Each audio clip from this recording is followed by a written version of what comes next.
Sit. 你好. Good boy.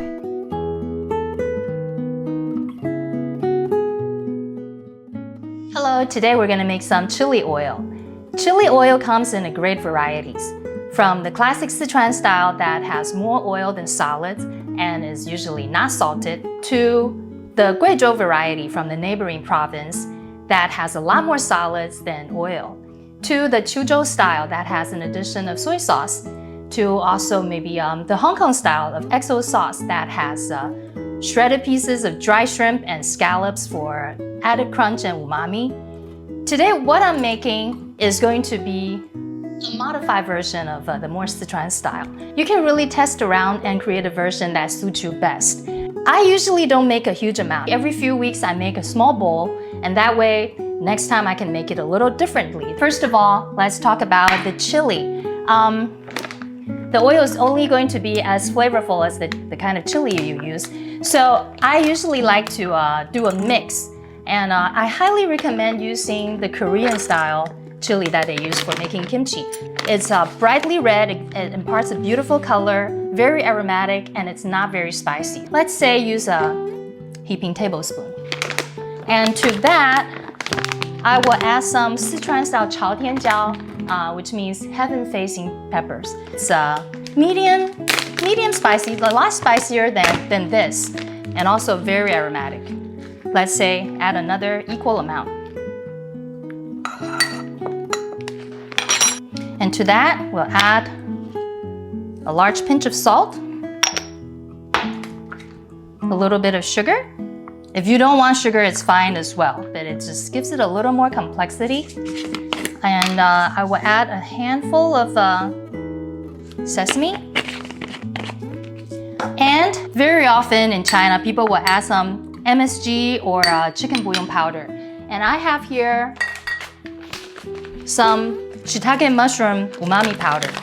So I'm going to add a little bit. You can do without, which is perfectly fine, but this will just give it more of that umami kick.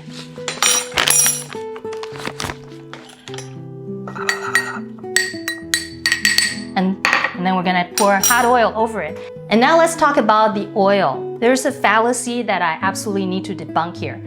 You go to a lot of videos and recipes out there, and inevitably you hear about the importance of using a neutral oil. First of all, just wrong. If you're doing a classic Sichuan style chili oil, it is imperative that you use 菜籽油, expeller pressed rapeseed oil. It's made from pressed roasted mustard seeds, so it has a natural pungency and a nutty roasted flavor.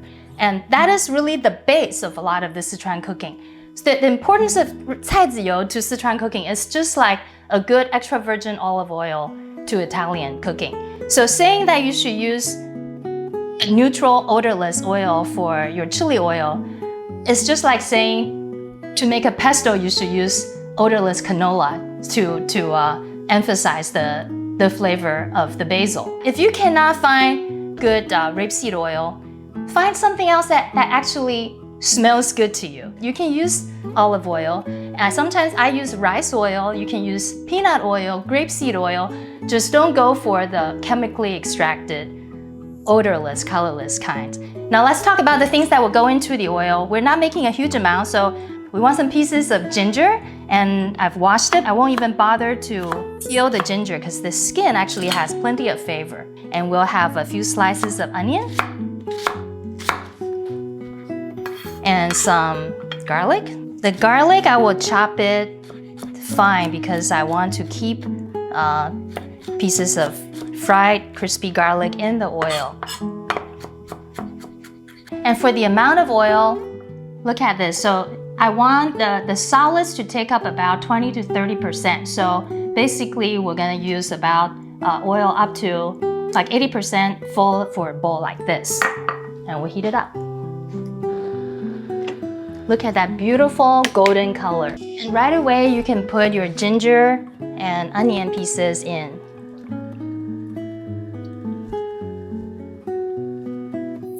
If you like, you can also add a little bit of star anise.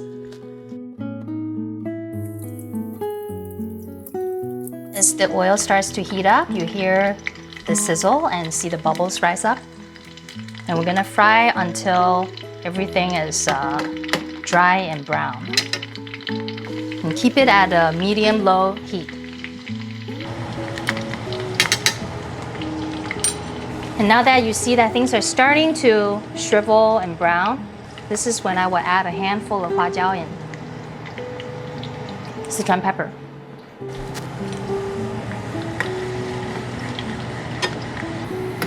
It's already smelling so good. Not just the spices, but because of the rapeseed oil. Okay, now that you see the pieces are fried, dry and brown, we're gonna strain the oil out.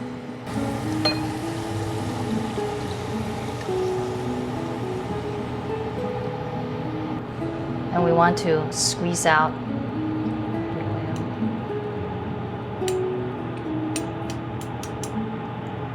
And now I will pour it back to fry the garlic.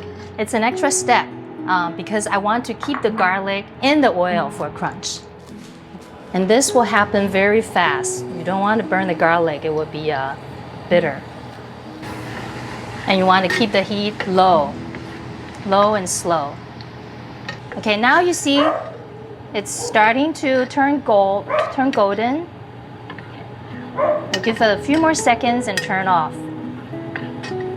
Bring it off the heat. We're gonna pour it into, okay, we start out with a little bit just to moisten it. You add it in a few addition.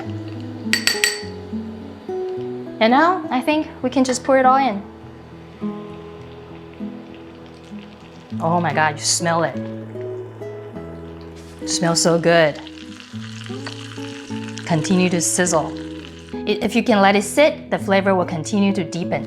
And what can you use it for? This is an all-purpose chili oil. You can use it to, you add soy sauce, you use it to dip dumplings, you use it for noodles, in your fried rice, or to make a Chinese-style cold appetizer or salads. Why don't we make some noodles right now? Let's say 1 tablespoon of soy sauce, half a tablespoon of black vinegar, and then a generous helping of your chili oil. Make sure you get some of the solid.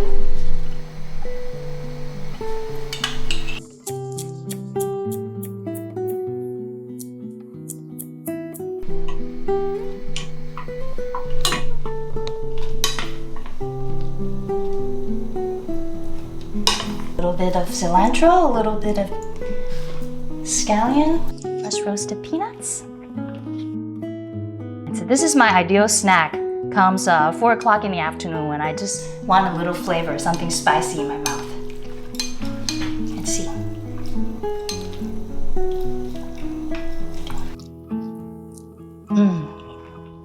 So satisfying.